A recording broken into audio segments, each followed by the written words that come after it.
हिंद, मैं निकिता राकेश जशवानी पर फिर आपके साथ जुड़ी हूँ रायपुर छत्तीसगढ़ से और आप देख रहे हैं हंगामा न्यूज़। इस वक्त हम कुशाभाऊ ठाकरे में मौजूद है, जहाँ पर आज कांग्रेस के कुछ लोगों ने और उनके साथ में भी अन्य कई लोगों ने आज भाजपा का दामन थामा, भाजपा में अपने आप को सम्मिलित किया। आइए कुछ लोगों से जुड़ते हैं, इस कार्यक्रम से आपको जोड़ते हैं। कहीं ना कहीं लोगों के दिलों में एक कसक रह गई थी, मान सम्मान जो उन्हें कांग्रेस में मिलना चाहिए था वो उन्हें कांग्रेस में नहीं मिला। इसी को लेकर के उन्होंने मान सम्मान की तलाश में आज बीजेपी को ज्वाइन किया है। कांग्रेस से जुड़े बड़े नेता और कई बड़े विधायक और इसी कड़ी में कई बड़े बड़े कार्यकर्ताओं ने भी आज बीजेपी का दामन थामा है और बीजेपी ज्वाइन किया है। लोग सैकड़ों की तादाद में आज बीजेपी में सम्मिलित हुए हैं। जितने भी कार्यकर्ताओं ने बीजेपी में ज्वाइन किया है, उनसे सवाल पूछने पर हर एक कार्यकर्ता ने केवल और केवल मान सम्मान में कमी बताई है।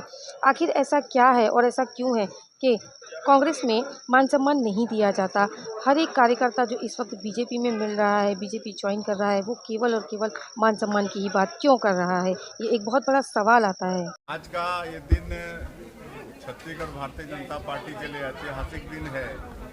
आज भारतीय जनता पार्टी की रीति नीति से प्रभावित होकर और हमारे देश के यशस्वी प्रधानमंत्री के कामकाज से प्रभावित होकर आज सैकड़ों की संख्या में करीब 600 आज कांग्रेस से, जोगी कांग्रेस से और शिवसेना से भी भारतीय जनता पार्टी प्रवेश किए हैं और बड़े बड़े व्यक्ति हैं, पूर्व विधायक हैं।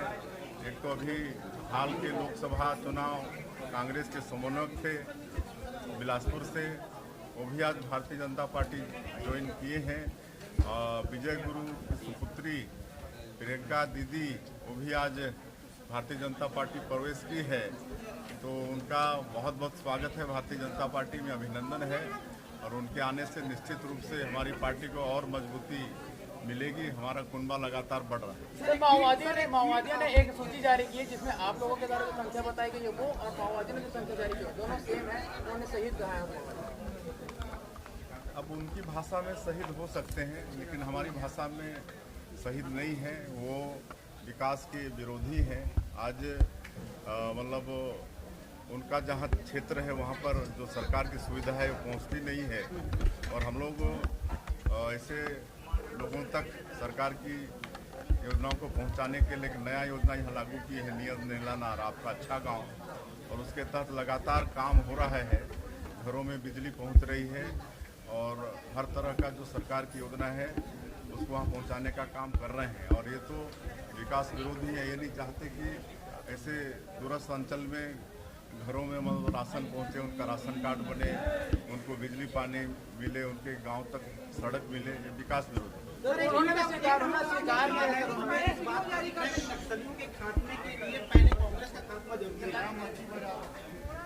देखिए क्या है,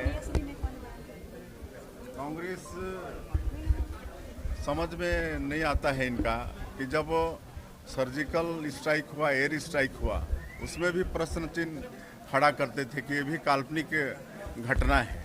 उसी तरह से आज 29 अभी तक की सबसे जो बड़ी सफलता हमारे सैनिकों को मिली है, 29 नक्सली मारे गए हैं, इसको भी ये लोग मतलब मनगढ़ंत काल्पनिक मानते हैं।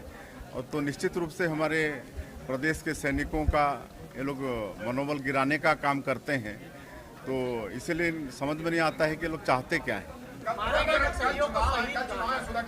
तो मैंने कहा ना, उनकी भाषा में शहीद हो सकते हैं, हम लोगों की भाषा में तो वो विकास विरोधी है। कल चुनाव है, प्रथम चरण का चुनाव है, नक्सल बदला दे सकते हैं।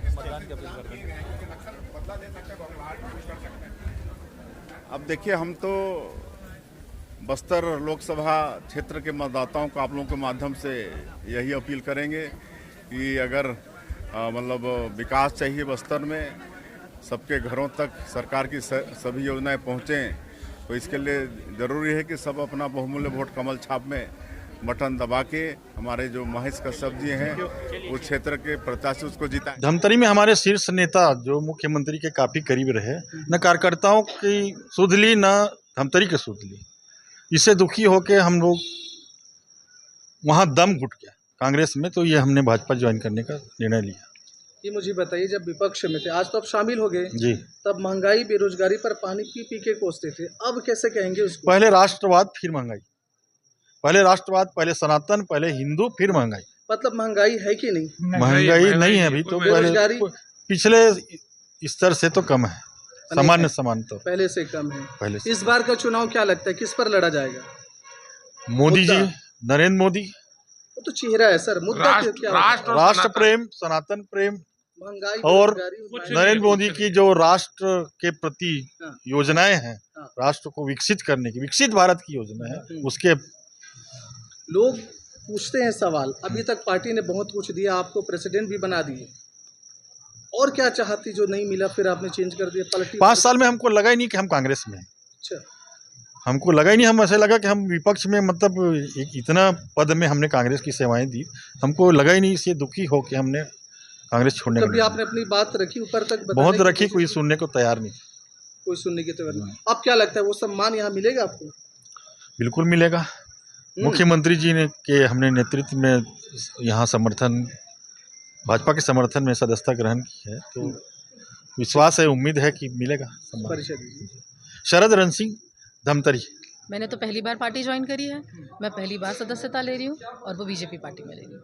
क्या ऐसी खूबियां आपने देखी जो इसमें शामिल की, कांग्रेस में नहीं? हमारे बाबा जी बोलते हैं मनखे मनखे एक समान। तो मैंने अपने इस पार्टी में एक वो छवि देखी, अपने नेताओं की वो चीज़ें देखी कि जो सबके लिए सोचते हैं। एक गुरु परिवार के होने के नाते जो समाज सेवा के भाव बोल लें, वो चीज़ मैंने मोदी जी की पार्टी है, मोदी जी के परिवार में मैंने पाया कि जो सबके लिए सोचते हैं, एक निम्न वर्ग से लेके एक हाई प्रोफाइल के लोगों के लिए जो सबके लिए करते हैं, वो किसी में पक्षपात नहीं करते। तो ये भाव मेरे को उनका बहुत अच्छा लगा, और मैं अपने समाज के लिए और जन जन के लिए, मैं जहाँ जहाँ मेरे से हो पाएगा, मैं हर किसी के साथ, उनके साथ जुड़ के इस समाज के लिए और सबका विकास करने की कोशिश करूँगी। मतलब सामाजिक स्तर पे आप लोगों का ये पार्टी या नरेंद्र मोदी जी भाजपा अच्छे काम करेगी, ये पसंद है आपको? मैं आपको बताना चाहूँगी कि हमारा जो गिरोधपुरी धाम है, वहाँ पे जो गगनचुम्बी जैतखाम है, वो बीजेपी पार्टी की देन है। जब माननीय डॉक्टर रमन सिंह जी मुख्यमंत्री थे, उनके टाइम में ये काम हुआ, और उसके बाद मुझे नहीं लगता कि कोई हमारे समाज के लिए भी सोचा होगा। परिवर्तन होने का कारण क्या है? नहीं, ये कोई एक दिन की स्टोरी नहीं है।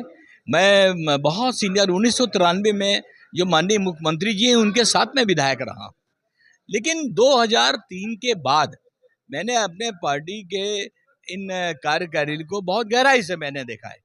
तो बड़ी पीड़ा होती, वेदना होती है। एक वो दौर था।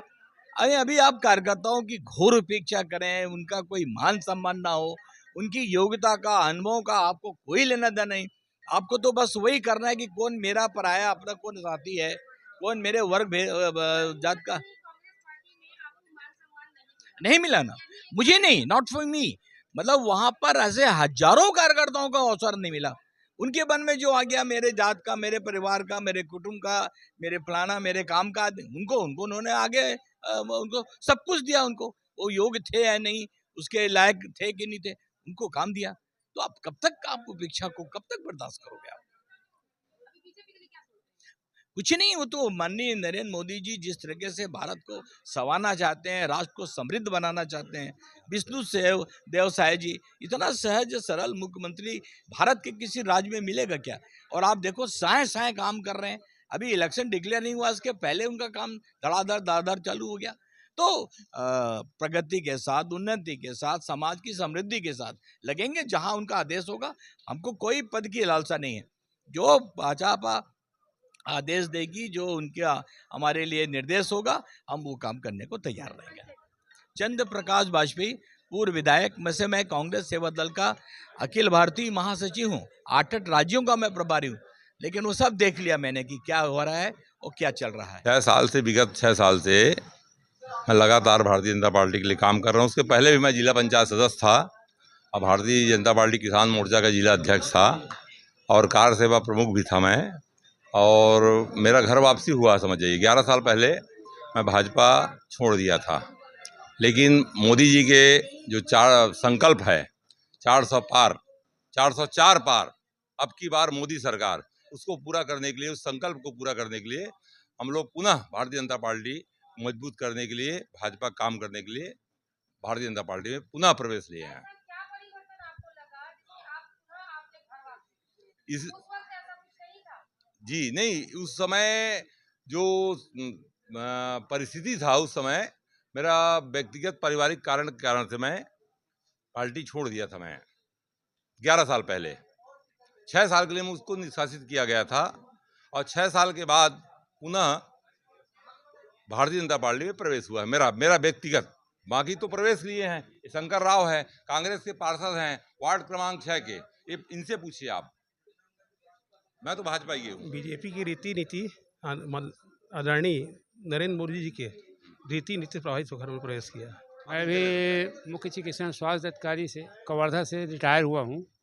मेरा परिवार पूरा बीजेपी और आरएसएस से संबंधित है और मैं रिटायर होने के बाद जो मोदी जी का संकल्प देश सेवा, सनातन धर्म की रक्षा और लोगों को बेहतर ज़िंदगी क्या किया जा सकता है, उससे प्रभावित होकर 404 कैसे लक्ष्य प्राप्त कर सकते हैं, मैं पार्टी ज्वाइन किया हूँ। मोदी जी के कार्यकाल से प्रभावित होकर और हिंदुत्व का, राम मंदिर का मुद्दा, 370 का मुद्दा, ये सबको देखते हुए हमारे हृदय परिवर्तन होते हुए ऐसा लगा कि हम हिंदुत्व और अपने देश की रक्षा के लिए, राष्ट्रवाद के लिए हमने भाजपा ज्वाइन किया और दिल से भाजपा के लिए अब कार्यकर्ता के रूप में हम भाजपा प्रवेश करें। बेहतरीन खबरों के लिए बने रहे हमारे साथ और देखते रहिए हंगामा न्यूज़।